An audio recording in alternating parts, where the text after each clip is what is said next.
Greetings, everyone. Happy Monday, November 6th. We're into the month of November now. It is championship chase season, but it's also drama season still as well. A lot of unfolding things with Michigan's triple threat match with the rest of the Big Ten and the NCAA. We'll talk about that tonight. We will discuss it's also turning the page to Penn State week, and Michigan basketball also gets going somewhat under the radar tomorrow as well. We'll discuss that. And of course, pending how much time we have, we will take your questions at the end. So, fellas, I'll bring you in first. And I'm not going to ask who you are or how you are. I know who you are. But in terms of how you are, I know that you are sleep deprived, you are stressed, and you are on the edge of your seat like the rest of us have been. Yeah, I'm trying to read these comments here and keep up. Guys, I'm tired, man. I am so tired of this. I just want to cover a team, like as Clay behind the sign behind Clay. Just cover the team, man. When the team is going through something like this, it makes it tougher. This is worse than any coaching search I've ever covered. I'll tell you that. So, but it helps to have great sources on all sides of it, and I think we do. I think it's pretty obvious to a lot of people. Benjamin Gregg, Ballas, interesting to see all the accusations against Michigan of cheating from outlets that don't source the Wolverine for the breaking news that they are in fact stealing from you guys. Yeah, it is interesting, isn't it?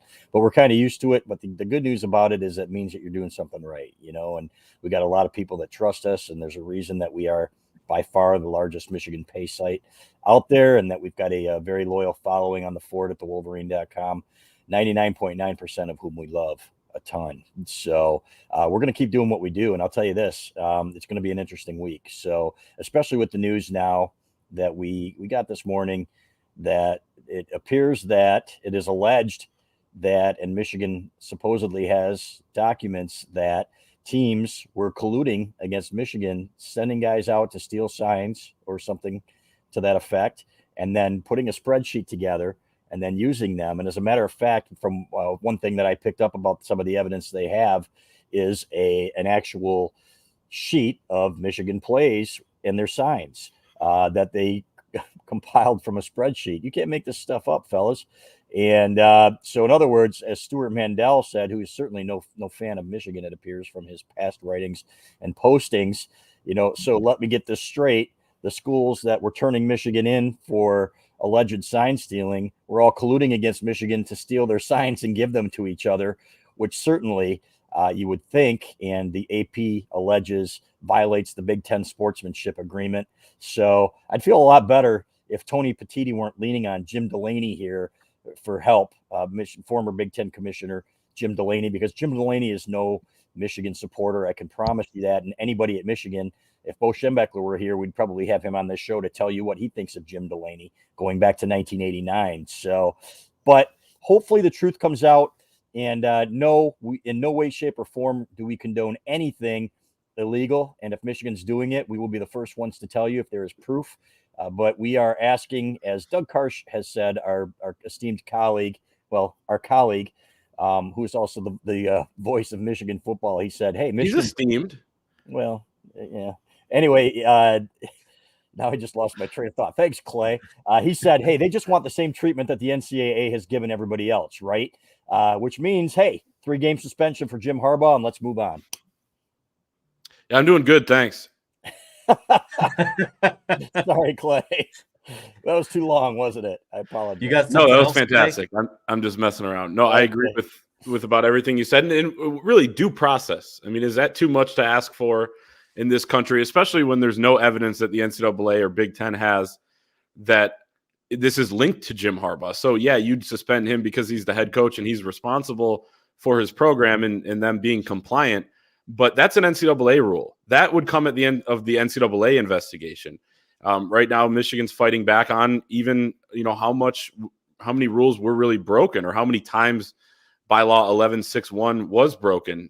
Who is university personnel, who's not? Is Connor Stalions' mom a university personnel? Apparently some of his family members were some of the people scouting. So there's so much to sift through, but one of them is the hypocrisy by these other Big Ten teams that were so outraged last week, who may have been, engaging in some nefarious acts themselves, which isn't overly surprising. Everyone's trying to get an edge. Clutch those pearls. Exactly. Yeah. And here's the thing for me. If you're Tony Petitti, you already gave Michigan a notice of allegations, a notice of a potential punishment today. Then this stuff comes out a couple hours later. The precedent now is that immediately you pull these people off the field, you suspend them, you make it go to court. I mean, this could get really messy if you're Tony Petitti. I think he's running the risk of having a pretty short-lived tenure if this thing blows up in his face, which, you know, it seems like it might at this point. So it's getting pretty messy. But from a Michigan standpoint, you know, I think you're pretty optimistic about how things could hold up in court and how you know, and how this could go down, at least in the short term with the Big Ten specifically. But it's getting really interesting. Yeah, and speaking to our sources very close to it last night, they said they are optimistic if they have to file an injunction. Somebody just said ESPN just sent out an alert saying the Big Ten told Michigan they may face disciplinary action. That's not new news, except that the notice of allegations that they got is. And we said it'd be middle of the week when the Big Ten says, okay, maybe this is going to be the result. Maybe it's going to be an indefinite suspension. There was a report out there that the Big Ten asked Michigan to suspend him for 2 games. That was not accurate. They wanted an indefinite suspension. They were not going to accept 2 games, according to our sources involved in this. So, you know what? You do tell them no at that point. You say you're out of your mind. You are out of your mind to sit there and let a bunch of coaches who are now allegedly, some of them, and we know who these people are, folks, and it's not going to surprise anybody when the teams leak, the alleged teams that were stealing Michigan signs.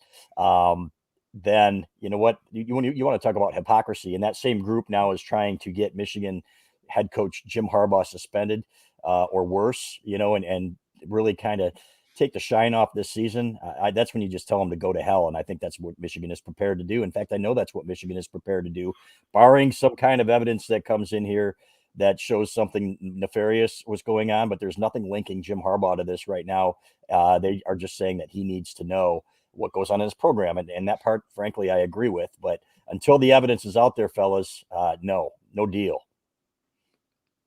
No deal indeed. I'll get in with my thoughts on that here in a second, but want to make sure we give some shine here to our pal Susie Surma, the presenting sponsor of this week's Monday Night Podcast here on the Wolverine. Is now the time you should sell? The market is definitely hot for sellers. The key is having the right agent list your home to maximize your potential earnings, and having the right realtor can change the outcome substantially. It's extremely important to have someone who will give you honest advice and provide you a marketing strategy. And Susie Surma is the local expert that can be that person that does that for you. We all have questions like, are you ready to make the move? Contact Susie about that. She will answer all those questions on preparing your home for the market. Is my home ready to list? A great realtor can be the difference maker in situations like that. So Susie Surma's listing evaluation includes a marketing strategy plan. So contact her today and book an appointment with Susie Surma. You can contact Susie over at 248-767-5633 or email her at susie@motusre.com. That's SUSIE at MOTUSRE.com. So thank you so much to Susie Surma for the continued support of the Wolverine. We will go first to, before I chime in, the super chat here from Go Blue 982, who says for $5, if the Big Ten, there we go. It's there. If the Big Ten and NCAA punish U of M before the investigation ends, will U of M smash Pandora's box and expose schools they know do the same thing and then ditch the conference? You know, that's an interesting question. One source told me, you know, this has the potential to damage the Michigan Big Ten relationship beyond repair. Now, they stopped short of saying, yeah, we're going to leave the conference or something. But have you guys ever seen any other conference treat one of its members this way, especially one of its, you know, members that is its cash cow? And there's a reason that Fox was involved in the negotiations yesterday, fellas. Do you think Fox wants to have Jim Harbaugh on the sidelines for this Michigan-Ohio State game or the Michigan-Penn State game on Saturday? They want those ratings and the money that comes with it when Michigan faces Ryan Day and Ohio State. And you know what? Maybe there's a cage match before the game or something like that. And who knows what's going to happen there, but I want to see it. I can't wait to see it. Can you imagine how many people in the country would tune in to see it and the potential carnage there, whatever it may be? So there's that. As far as will they smash Pandora's box, they've already begun that. I think they've said enough is enough. And again, not condoning, you know, the alleged Connor Stalions stuff and the sign stealing and everything. But going back to 2019, Michigan was convinced that people had their signs and that they were getting them illegally, and they were putting up banners and behind their bench because they knew, and they were told, some people were told that they had people videotaping their sidelines, and they're like, okay, maybe that explains why some teams are putting up record points on us and record numbers of yardage on us on pretty good defensive football teams. And you know what? We've got to take steps here to prevent that. So as we reported today too, Ryan Walters, one of the biggest yappers about this whole thing, Purdue head coach, was on the sidelines last year for Illinois. And we talked to one of his staffers yesterday who told us that, yeah, he was down there with him. They knew Michigan's signs. He said they were not obtained illegally, but he said they knew Michigan's signs, and they were telling Ryan what Michigan was going to run. So guess what Michigan did, guys? They went to wristbands because, you know what, when they figured it out, they said, okay, you know what, good on you. We're going to go to our wristbands now. And maybe it's not a coincidence that Illinois played Michigan extremely tough. So, and who's to say those signs weren't obtained illegally? We don't know. But this has opened Pandora's box already, in my opinion, in that you are going to have so many teams coming after each other now. I think it's going to be a bloodbath. There will be no secrets. We know that Michigan boosters, high-powered boosters, are starting their own private investigations now. Where does it end? And I go back to what Tim Watts, my esteemed colleague down at Alabama, said when we were talking about this. He said, you know what? It reminds me of Tennessee, Auburn, Alabama. Guys are snitching on each other left and right. They all end up on probation. And a week or a year or two later, they say, what the hell are we doing? We need to have an agreement here and just man up and suck it up and not rat each other out. Yeah, and I was going to refer to the piece you wrote on that yesterday because I thought you put it perfectly, and you could kind of call it peace through strength, right? Where it's like, okay, we have this information or whatever. You hope you never have to use it, and you compared it to nuclear weapons with some of these big countries where it's like you never want to use it, right. But hey, we kind of have this ammo if we need it. And then I think Anthony will appreciate this, but it also reminds me too of Tom Wansgans from Succession saying, information, Greg, it's like a bottle of fine wine. You store it, you hoard it, you save it for a special occasion, and then you smash someone's effing face in with it. That's kind of the Pandora's box that we're talking about here, where we've heard for years that Michigan, and I'm sure this happens at most schools around the country, but something happens on the recruiting trail, a mom or dad tells you something about what another school did, that sort of thing. You're kind of bottling this stuff up. And now if the precedent, we talked about last week, the dangerous precedent that could be set by a lot of this going on, PI firms investigating other schools, and now with Tony Petitti potentially taking immediate action, this is the dangerous part, right? And it might not be dangerous, it might be dangerous now for Ohio State or Purdue or Illinois or, just throwing schools names out there. And that's where it gets really, really interesting. So I think Michigan's got its bottle of fine wine, from what we've heard. Yeah, we got an idiotic comment up here I just want to get to. Why did Connor get fired if y'all are innocent? Two things.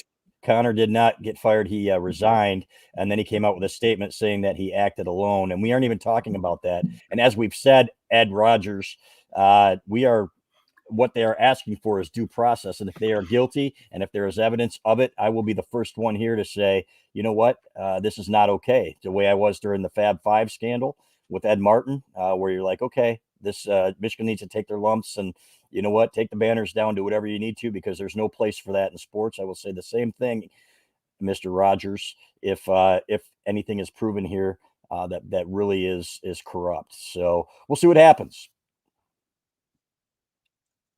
I mean, the pearl clutching needs to stop. I mean, first and foremost, everyone's cheating their ass off in college football, including Michigan. I mean, it happens everywhere. To what extent and to how serious it is, that's a totally different discussion. But I have a few questions about what came out from the AP today and what we think is going to continue to come out in terms of maybe more of the deeper dive and the minutia of this thing. But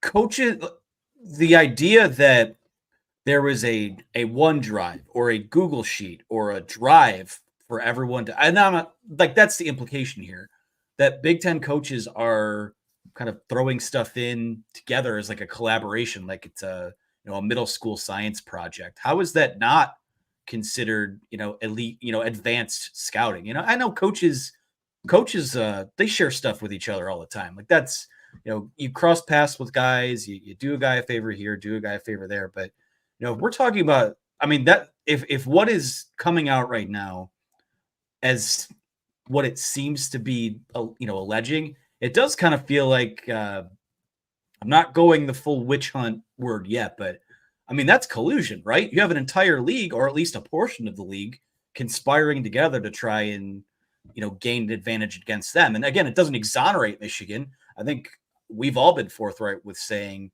they're going to eat some kind of punishment for this. It's just we don't know what they're guilty of yet and how serious it'll be. So, I mean, these are two separate issues, but they're two pretty big issues because you have, two sides of the conference. And really, I mean, I won't even say two sides. You have Michigan and everyone else kind of working to undermine the authority of the conference, the investigation process. It's this could get very ugly. Yeah, and the crazy part about this, you go back to the Yahoo article initially. Dan Wetzel, by the way, is the best in the business, and he's taking a measured approach on this. He's one in the national media that isn't a mouthpiece for one side. For example, like some reporters we know are getting spoon-fed, maybe from a Michigan rival. I don't think it's any secret, and I don't think anybody would even deny it, frankly. So, but when they said, well, Big Ten programs have known about this for a while now, and okay, if you've known about it for a while, then where's the advantage? And number one, maybe you should have done what TCU did and create some dummy signals, which Michigan has done in the past against some of its rivals who they thought had stolen their signs. And number two, you're sitting there talking about how it's a 20-point advantage if signals, and our kids are going to get hurt. If they're running somewhere and they know where they're running, they might get hurt. You know what? No, Michigan State, that is not why your kids might get hurt. Your kids might get hurt because they aren't worthy of Division I scholarships in many occasions, and they shouldn't be on the field anyway. So that's ridiculous. Let's stop with the bullshit, okay? And let's just be honest here about what this is. You've got everybody looking for an advantage, sign stealing, whatever. Michigan wandered into some very gray areas, to quote Fletch, how gray, maybe charcoal, but what are the bylaws? What are the laws broken? And if they went to court, and it sounds like they are going to go to court to get an injunction for Jim Harbaugh to be able to coach, but if they were to battle the NCAA and ask them what laws did we break, what rules did we break, what would the NCAA have to say about that? And it looks terrible. And should they have done it? No. But if Michigan were to battle in court, and it seems to me that they are prepared to go all the way with this thing if there's no more information leaking. And what my colleague Andy Staples said was, hey, I said, it looks like Michigan's giving the middle finger to the NCAA, kind of like North Carolina, kind of like Kansas. And he said, you know what? When you do that, the NCAA usually backs down. So maybe Michigan goes in a direction that we haven't seen before. And like I wrote a couple days ago, guys, this isn't your father's Michigan. Thank you, Santa Ono, for not bending over and taking the smack on the ass. Yeah, I mean, could you imagine what this would have been like with Mark Schlissel? No. At the helm. I mean, Jim Harbaugh would be maybe in jail or something at this point. Mark Schlissel he probably would be, I don't know if he'd be gone, but they would take this Big Ten punishment right on the chin. So yeah, Santa Ono and fantastic reporting as well by you, Chris, on Saturday. I mean, other outlets were 7-8 hours behind obtaining Santa Ono's email to the Big Ten commissioner before Friday's meeting. But it basically framed, Michigan's entire stance on this. And it's a really strong stance. It's a stance that you can tell he has advised, or been advised on with many, many lawyers as well. And I think it set up a lot of the language in that Michigan's case too, if it does have to go to court, which is obviously, as we talked about, very strong. I think we got another super chat. Did we get one? I thought something popped up. Never mind. We had the $4.99 from Cameron Stokes, who said, I cannot imagine, as I get blocked out of the screen, like the Fig Newton sticker. I can't imagine what would happen if we still had the old president. So happy for Santa Ono. So going back to what you guys were saying. So, yeah, that's, I guess, the pro of having a school president that has a vested interest in college sports, which at the University of Michigan should be a no-brainer. It's one of your biggest cash cows, is that you don't have to treat this like academia. Like, it's not as cut and dry as what, academics and grades and things like that are.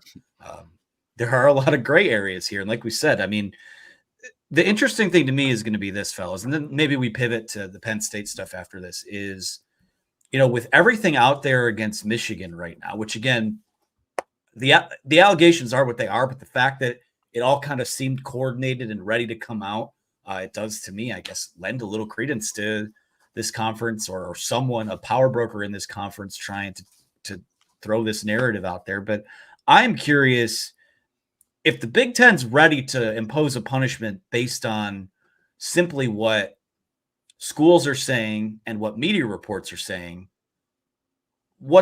Is that where this goes now, where you have schools accused of maybe colluding against Michigan and well, it's just in the media. I mean, it's out there. Why investigate it? So I think that does really create an interesting twist in this whole ordeal as to how seriously the Big Ten wants to continue to go after this.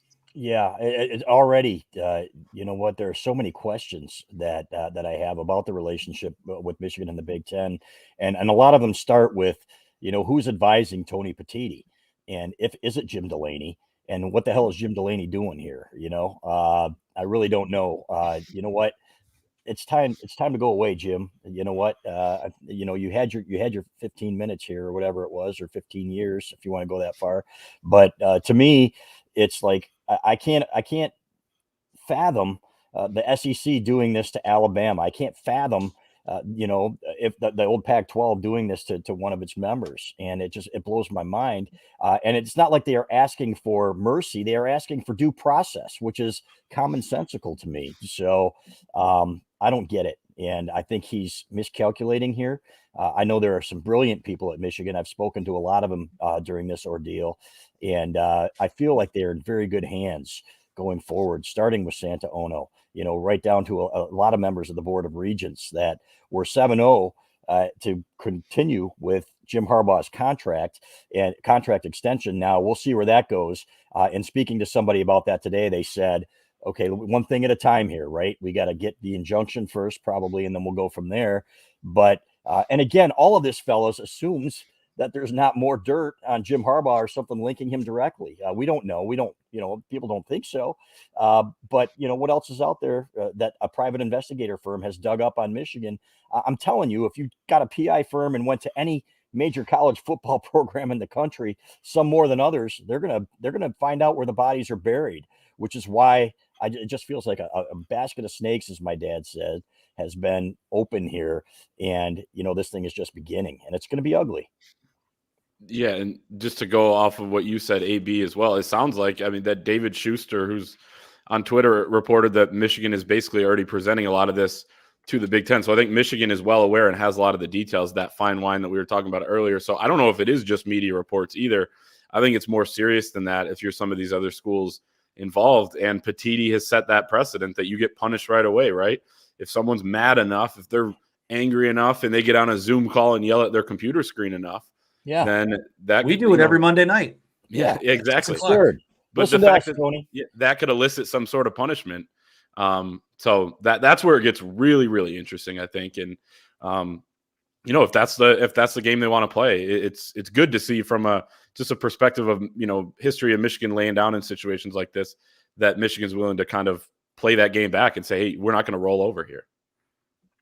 And there's a $4.99 super chat from Cameron Stokes. It says, Dan Wetzel, Colin Coward, Joel Klatt, and Brady Quinn have been the only fair people in the media. Joel Klatt had a great take earlier on his pod. That doesn't surprise me at all. I haven't heard it, but Joel has been level-headed with this. Dan Wetzel, as Chris has said, has been, I think, the most even keel and objective national reporter when it comes to this. And again, I don't know I'm not as familiar with what the other guys have said, but we'll see if everyone else comes around, because we know the national media tends to be like sort of blow with the wind. So if there's more smoke that comes out with this story that came out today, then I'm sure that they'll all start to want their pound of flesh there as well. So. And do you think ESPN is going to go out of its way to protect Michigan when they are 100% in bed with the SEC now? Absolutely not. And some of the ESPN guys that initially came out and said, well, Jim Harbaugh this, and then Pete Feinbaum, I would never should have given him the benefit of the doubt. Nothing's changed there, Pete. So nothing's changed at all. So that's what bothers me. And I got a phone call actually from one of our subscribers who I know and who I've interacted with in the past, who had lunch with somebody at an unnamed network who is a play-by-play guy for this network, and he said, these guys at our network are being told what to say. He said, they can't have their own opinions. They are told to read the card in front of them and keep their mouths shut and be good soldiers and basically parrot what we tell them to parrot. Would that surprise anybody? It was interesting listening to Reese Davis today or reading his comment. Nobody's out to get Jim Harbaugh. Does anybody really believe that nobody is out to get Jim Harbaugh? Come on, man. This is the guy who was railing for revenue sharing for players and trying to take money out of the NCAA's pockets. And then the NCAA comes back in unprecedented fashion and says about previous allegations, this is not just about a cheeseburger and blah, blah, blah, blah, blah, violating their own bylaws, allegedly. So this is like nothing we've ever seen before. So don't sit there and tell us nobody's out to get Jim Harbaugh. I think it's pretty damn clear that there are several out to get Jim Harbaugh. And maybe it starts with this group of coaches who allegedly were colluding to steal Michigan signs and then turn Michigan in for stealing theirs. Yeah, I mean, it's pretty clear there are people out. It's not just the NCAA, but these Big Ten. I keep calling them competitors because that's what it is. They would gain by Michigan failing here or Michigan getting punished here as well. And I think Colin Cowherd put it really well. I agree with Cameron Stokes there that he's one of the guys who's been spot on about this. He said, well, a couple things. One, if it was Purdue or Illinois, nobody would care. I think Dan Wetzel said as well, if it was Illinois, everyone would just be laughing right now. Yeah.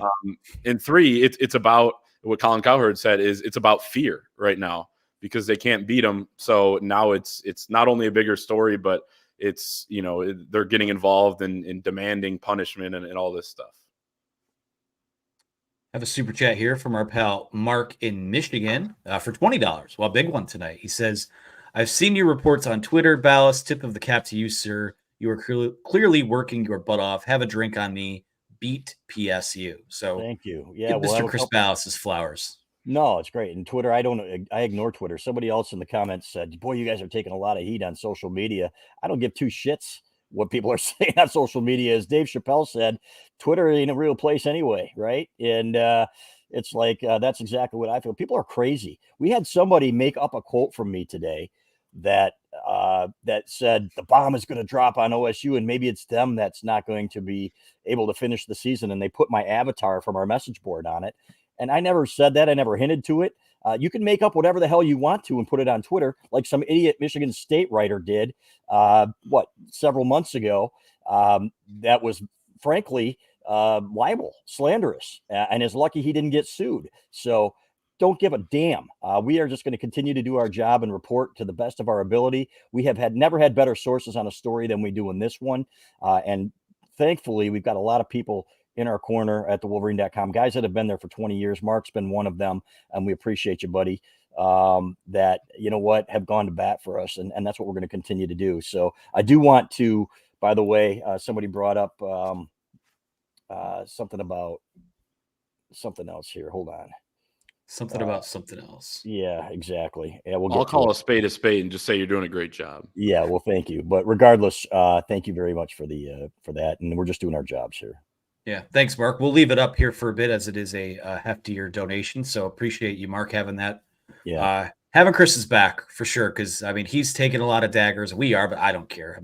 I tweet and get out these days. It's just not worth it. I don't. The one thing, the last point I'll make about all of this, and Reese Davis, who,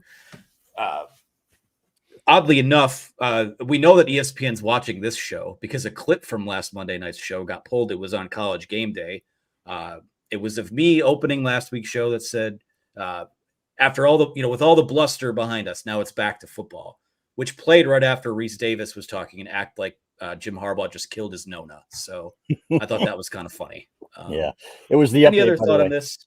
I'm sorry, the update on Jim's contract, Trey. I'm sorry, I just got back to it. I didn't want to forget. I didn't mean to interrupt you. You said, and speaking to somebody the other day, they said one thing at a time. Let's get through the injunction first and then see where this goes. And then we will go to Jim's contract. They're rolling in now. Cameron Stokes, we're just going to keep rolling with it, folks. Cameron Stokes for $9.99 says, how ironic is it that Michigan will rush to have a punishment done, or the Big Ten will rush to have a punishment done? Them rushing this will only hurt their case against us. Imagine that. If you wait, you can gather more evidence. Big Ten is stupid. It's a great point. Tough to argue that. Right, exactly. Especially if if it's something that ultimately, causes someone to lose their job prematurely, then you're talking about wrongful termination.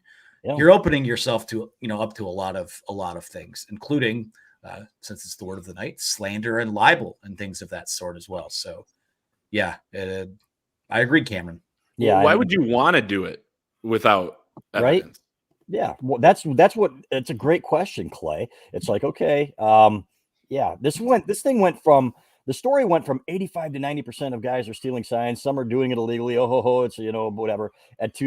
Okay, Michigan's doing it more extensively than others. And so now everybody's losing by 20 or 30 points because of it. You've gone from, one thing to an unbelievable extreme where, okay, we know for a fact that three programs got their asses kicked despite Michigan not having their signs. Ohio State last year, their coaches admitted, no, we changed our signs. Michigan went in there and beat them by 23 on their home field and 28-3 in the second half. Should have been worse. Pity whistle. Scoop and score. Pity whistle. Michigan State 49-0 could have been 77-0, right? But we had to go to the sidelines to get the calls, so that changed up everything. It didn't change a damn thing. You're just lucky you didn't get beat by 77 points because Jim Harbaugh was kind. And then Purdue 41-13, right? You know what? And then you get the flyby handshake from Ryan Walters, who allegedly had Michigan signals last year when he was the defensive coordinator at Illinois. So just shut up, guys, and play football here, and let's not make this a bigger deal than it is. Oh, Matt, do you see Matt Rule's comments today? 38. What was it? 38. They gave him 38 points or something like that. I don't know what he said. He said that they got screwed by the refs in 2 games, which I agree on the touchdown catch by Michigan State. And he said, and we had one game where the opponent was scouting us. Yeah. It's like, well, I don't know if you would have won that one, Matt. I'm sorry. No. You guys just suck. You lost to Michigan That State. game was 14-0 before little Johnny even had his popcorn and was in his seat yet. They just lost. They just lost to Michigan State. Okay, come on. That says it all. Yeah. Oh my goodness. Let's go to this one from Jordan Radcliffe for $10. It says, "I cannot wait for the Wolverines to quiet the crowd in Happy Valley, baby. God bless you all, and thank you for all the work that you do." I'd love to talk a little Penn State today. Certainly there wasn't. Again, not a ton of it in the Monday press conference, but again, it is a big game week. Ric Flair was in the building today. Talk about you're already kind of your head spinning by everything that's going on, aside from the on-field product at the moment. And you're kind of, from your perspective as a media member walking in the building, you're checking your phone, you're rushing in, and out of the corner of your eye, you see Ric Flair leaving Schembechler Hall on Monday. It's one of those nature boy. It's like a multiverse thing. It's just nothing makes sense, and everything is out of control. But fellas, Penn State just put up 51 points against Maryland over the weekend, which obvious. We know what November Maryland looks like. They're not about that life. They've never been about that life. But Penn State and Michigan both coming off huge wins sets up the biggest game of the season by far to this point. And quite frankly, since we're talking about the Big Ten and punishment involved, Big Ten probably quietly hoping that Penn State does some dirty work for them this weekend. Yeah, I would think so. And boy, Maryland's terrible, guys. They did do this all the time, right? They down the stretch, everybody talks about how talented they are, and then they roll over when it really matters and decide not to show up. I think this might be the best thing to happen to Michigan is that Penn State goes in there and they roll, right? And look better than they are against a crappy team. And now everybody's going to be on the bandwagon. They certainly have Michigan's attention. So it's going to be fascinating to see what happens in terms of this game, and how Michigan comes out. I think Michigan has an advantage in a lot of areas here, fellas, but if they can't run the ball, you know what, that could make it a little bit tougher. So it's going to be very interesting to see what happens here. Yeah, a couple things on that, including the run game too. I think Penn State has had part of Michigan's attention for a while now, including, coming out of the bye week the week before. And I think that can help, Michigan as well. Penn State already had to play Ohio State, but Michigan kind of knew that this game was that first red letter game other than Michigan State, I guess, on the schedule, the first time you're really going to be tested. I think that can play into their advantage. Running the football, obviously, you wanted to see a lot more out of Michigan coming out of the bye, going into November, going into these big games that they're going to be able to do that. I thought rewatching the game as well and coming out of Saturday night, they kept things pretty vanilla in the run game as well. I mean, J.J. McCarthy even carrying out fakes didn't even seem like much of a factor. I think that played into it as well. And I think they were probably holding a lot back. They only ran 4 play action passes, according to PFF. So I think they did some creative things early on in the game, and I feel like they kind of dialed it back a little bit, as Jim Harbaugh is kind of known to do, saving stuff for some of those bigger games. But I won't say I'm not concerned about the Michigan run game as a whole. I think the offensive line, just, not to compare them to last year, but you kind of can compare them to last year, and they don't get enough movement or as much movement. They're not getting to the second level as well, and there's just not as much room for Blake Corum. I know he may not be as explosive as he was a year ago, but there's just not as much room or enough room for him. And you could tell he was frustrated with that on Saturday night after a couple plays, kind of telling these guys, all right, need to get a block here. Give me some room to run. So I think Michigan didn't play its A game on Saturday. Like you said, Chris, Penn State coming in with some momentum off of a blowout win over a pretty bad team at this point, a team that allowed 33 to Northwestern the week before. So games are different. Each week's different. I think Michigan is positioned pretty well here, because you hear, talking to these guys, I asked Chris Jenkins last week as well, how much did you kind of look at Penn State during the bye? And he's like, oh yeah, we got a good chance to do that. So I think that they're going to be ready, and that maybe they did some advanced scouting, as you would say. Yeah, and it's going to be fun. It's going to be a fun game, guys. The season really starts Saturday, right? Everybody hates us using the word tomato cans, but God, has there ever been a worse schedule for the first 9 games of the year? Traffic cones, as Anthony would like to say. So, yeah, it's going to be fun. It's going to be a great atmosphere, and it's going to finally feel like that big game atmosphere. Really, it's a 2-game season, guys, with Maryland as bad as they have been. This is a 2-game season with Penn State and Ohio State, and that's going to determine who the Big Ten champion is. I think that everyone should be ruled ineligible for the Big Ten championship and just send Iowa just for science. Send them to the playoff. So, we'll do I'll start doing the deep dive on Penn State here in the next few days. The one thing I'll say, you look across both rosters and the talent that each team has. I think in the trenches, it's pretty equal, probably on both sides of the ball. Both elite defenses, both extremely talented quarterbacks, though Drew Aller struggled at times this year. I don't think that they quite have the firepower at wide receiver and at the pass catching type guys like Michigan does with, obviously both tight ends, Roman Wilson, Cornelius Johnson, Tyler Moore, Samaj Morgan is starting to emerge. And maybe that's a guy we start talking about as an X factor down the stretch here. He doesn't look like a freshman anymore, but all things being held equal, I think the Vegas line right now is around 4.5 or 5. I think that's probably that feels right to me.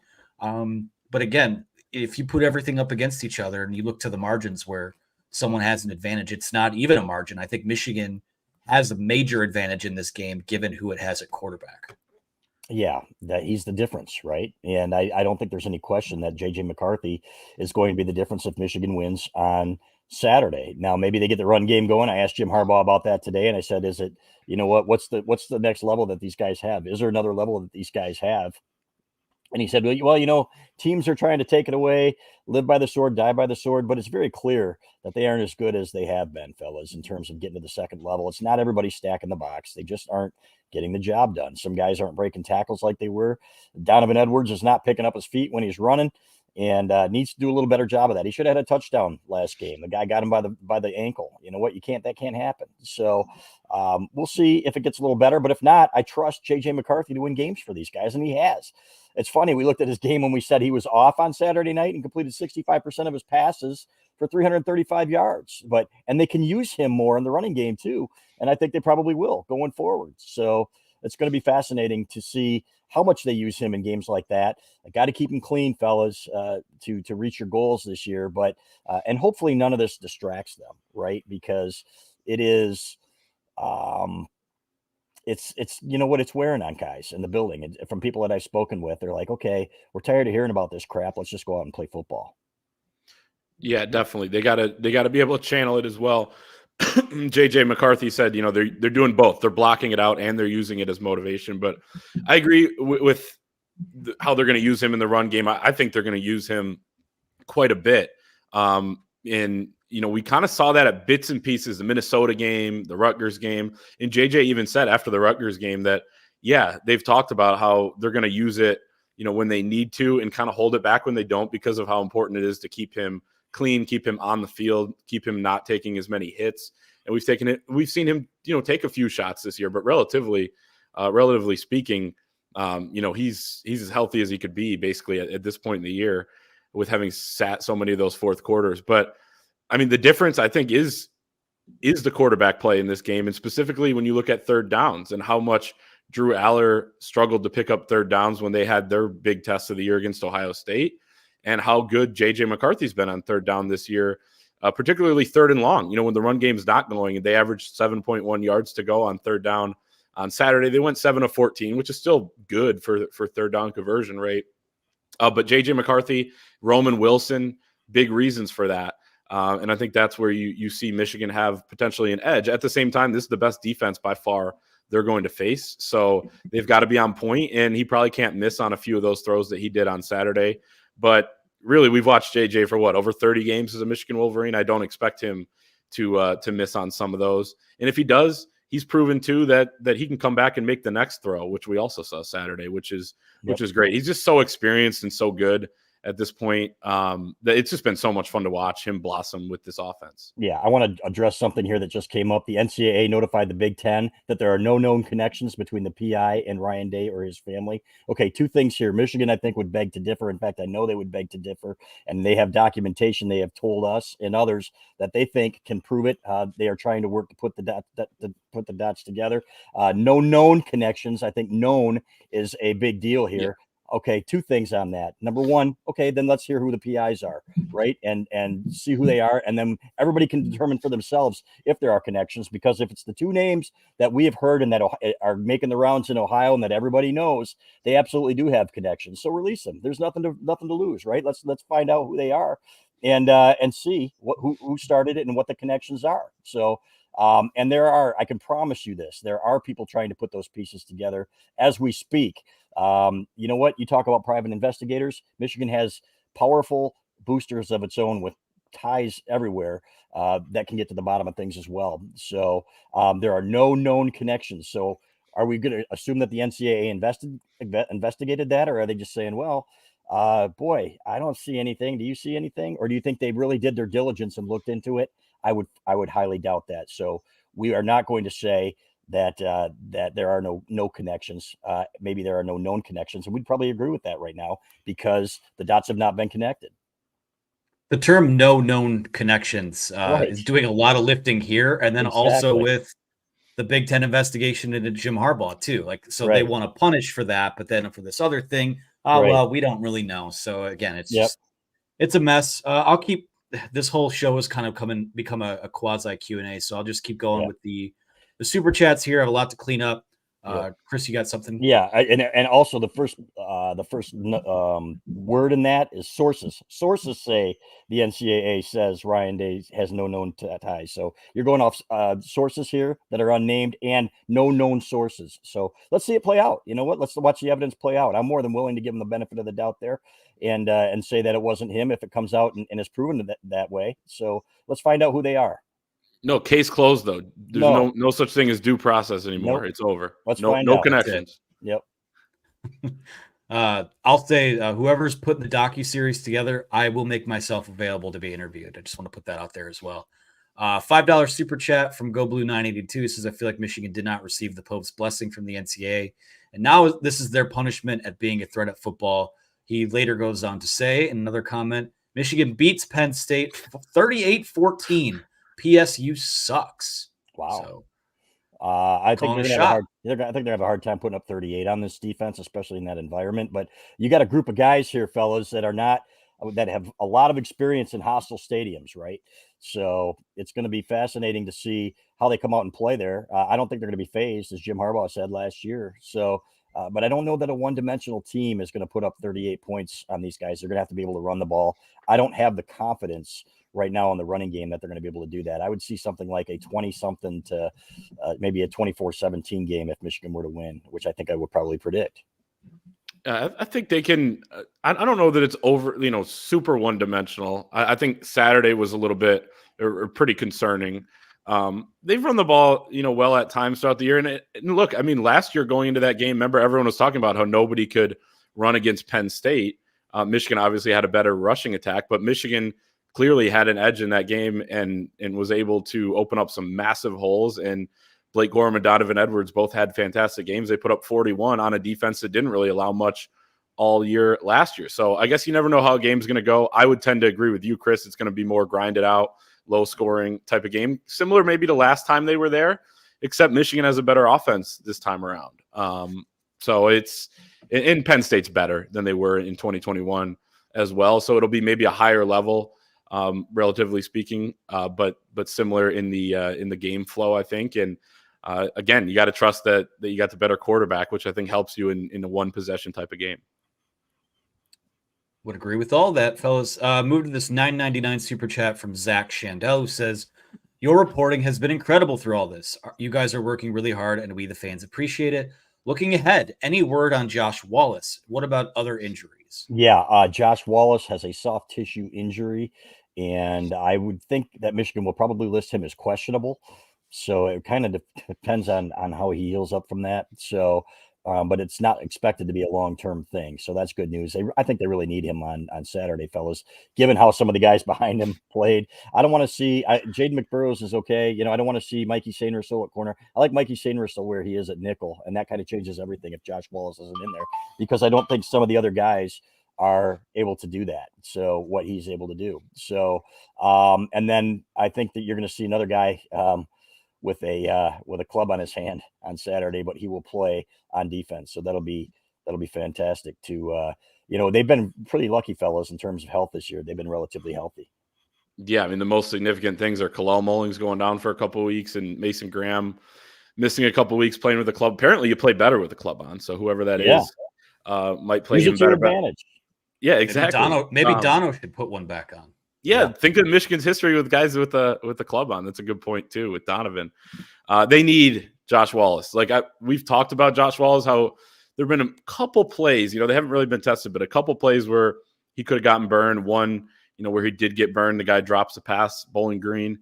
But he is a significant step up from the other guys they have there. We saw the DJ Waller play. I watched it like 7 times when I was rewatching the game last night, and I just couldn't believe it. And then Amorion Walker really struggled getting off blocks, tackling on the edge, which is a huge part of being a corner in a game that's going to be this physical. And Josh Wallace has excelled in that area this year. So they need Josh Wallace on Saturday.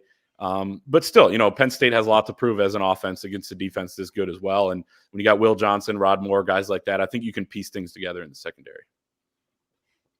Move to we have to take this one, of course. Our good buddy Shane Johnson, who's leading the charge on every single nationally syndicated radio show there is and elsewhere.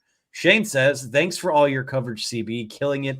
37 years following Michigan, and Happy Valley will be my first ever road game. Think will be toughest game prior to January 8th, which, of course, is that would be earmarked for a trip to Houston, I believe. So, Shane, first road game. I mean, that's huge. This is maybe the biggest one in a long, long time. Yeah, and Shane, man, you're the best, brother. We appreciate you so much. He gave us a shout out on the Rich Eisen show, which was fantastic, and love Rich Eisen, by the way. But you did a great job, man. You could probably be in radio yourself, Shane. So 37 years, man. I'm probably a little bit further along than you in terms of following Michigan football. So but it's been a fun ride. Want to keep it going, man. I want to see them get through this whole thing. I'd love to see Jim Harbaugh here for another 10 years. And use this as fuel to motivate him to basically destroy his enemies. No doubt. Shane, appreciate you. Love Shane's energy as well, as always. And look, if Shane has a sign, let's say, I think he sits pretty close at the big house. If he has a sign, what do you think it has something probably to do with Pete Thamel, I would think. I'm excited to see what he comes up with. Bring it, Shane. Zip. Yeah. Yeah, Shane, you're awesome. And for the record, Clayton and I, neither of us on this planet nearly as long as 37 years yet. So shout out to us. I get a little closer to that this week, but that's neither here nor there. For $9.99 from our pal Nick, he says, NCAA, Ryan Day's brothers claim it wasn't them after they leaked information from their investigation into Michigan. That's a more accurate title, in my opinion. Tell me you're lying without saying you're lying. Yeah, they're the sources. That's just kind of funny. Yeah, exactly. Hey, NCAA, I just wanted to call and let you know that it wasn't us. No problem. It's like there's this old movie Back to School with Rodney Dangerfield where Rodney Dangerfield goes to the dean of students and he says, "Tell me, are you lying?" And Rodney goes, "I got to be honest. No, I wasn't." He goes, "Good enough for me." So there you have it. And that's kind of where we are. So, but hey, it's like I said, if it comes out that the private investigation firms were not in any way, shape, or form linked to Ryan Day's family, then hey, then Michigan's wrong, and they've been barking up the wrong tree. But let's let it play out and see what happens. No doubt. That's all you can really do. Not a super chat, but one I wanted to star anyways. Sound Kayak asks, why are the privacy fences up around Michigan's practice facilities? Now, this summer, they did put a black it's a windscreen, but also like it blocks the view from, you used to be able to walk across that bridge on Stadium and stare directly down, right into Michigan practices. And you are unable to do that now. And that's a new development from this summer. And it does make you wonder why they thought that was necessary. Yeah, well, they have that bridge up there where guys were, with camera phones now and everything, it's a game changer, right? Spy equipment, Connor Stalions spy glasses or whatever, sunglasses that we. I still can't get over the fact that this guy is allegedly out there, looking like he stole something out of my closet and walked down to whatever. Yeah. Well, they were two people on the bridges that were taking video, and they had to go up there and keep shooing people away. Who were they? And you know what? Who sent them there? Who knows? But there is a reason that there are privacy fences up around Michigan's practice facilities now. Next, it's going to be drones, right? Drones flying above or something like that. And so we'll see what happens. A couple things. One, absolutely. And I remember hearing the story back in the 70s. People with red hats on, they apparently didn't disguise themselves well enough with binoculars on Stadium the week of the Ohio State game. Kurt Stevenson has told that story as well. So this is one, things like this and trying to get an edge. And I don't know who those people were on the bridge, but back in the 70s, but this has been going on for decades. And really since college football has existed, it's competition at the highest level. And sometimes, as we know in the South and what goes on with recruiting, people step out of bounds. So you kind of have that. And then I also forgot what the second thing is that I was going to say. So that's about all I got. Okay. Well said. I'll go to this one from Cameron Stokes for $4.99. He says, Kalel Mullings might be the equalizer to getting this run game better. I'd actually agree with that. Keep Donovan Edwards as the wide receiver and run Mullings in a Hassan Haskins role. I think there's a lot of benefits to still having Donovan, give you that look out of the backfield. You think of some of those plays where they send him into pre-snap motion and he's kind of already running his route before the ball's even snapped. And that's gotten him, a fair amount of his positive plays this year. So you keep him there. You don't just make him a slot receiver. I think that makes what he does and where he does it from a little less dangerous. But Kalel Mullings, to me, we talk about X factors these last 3 games. He would be at the top of that list for me. Yeah, I agree. Let him run. Give him maybe some more of Donovan Edwards carries. I hate to say it, but Donovan is not getting the job done. What's he averaging per game now, fellas? It can't be 4 yards of carry. Is it 3.5? It's still, I think it might be under 3. Right. Yeah, which is unbelievable, frankly. So, and Kalel Mullings, I think he averaged 5 yards of carry on his 5 carries on Saturday. So, you know what? I think you're right. I think right now you use Donovan Edwards as a weapon in the passing game, but Kalel Mullings, I think, needs to get some more carries as well. Got to give credit to Mike Hart with how much better Kalel Mullings looks even from a year ago at this time when he switched over. Really, it was a couple, we're still under a year ago that he did so late in the year going into Ohio State for Michigan. He looks a lot better. I mean, he looked explosive on that 14-yard run as well. And then Donovan Edwards, I mean, especially when you get him lined up with a linebacker like Purdue did on that play, and the linebacker was out there late.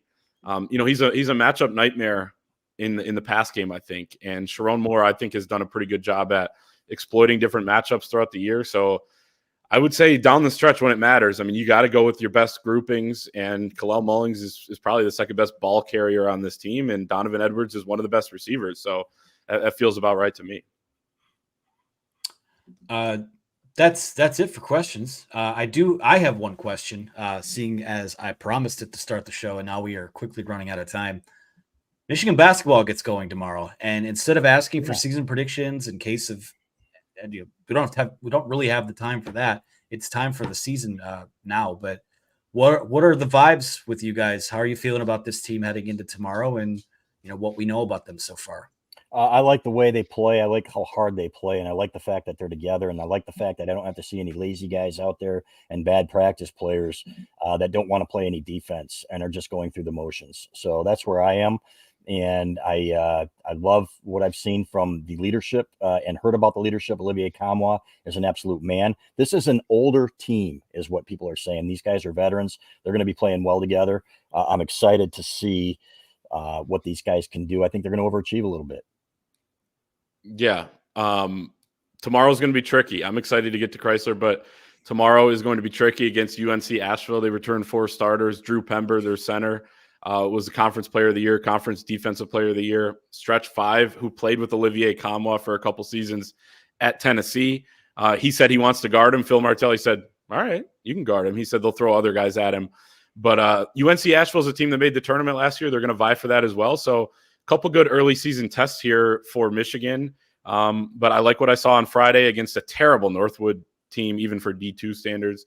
Went 2-26 last year. Yikes. But everything we saw, it was positive, although I don't know that there was going to be an alternative to that. So got to learn more. But right now, you got to feel okay about this Michigan team coming into the season, that they are an old team.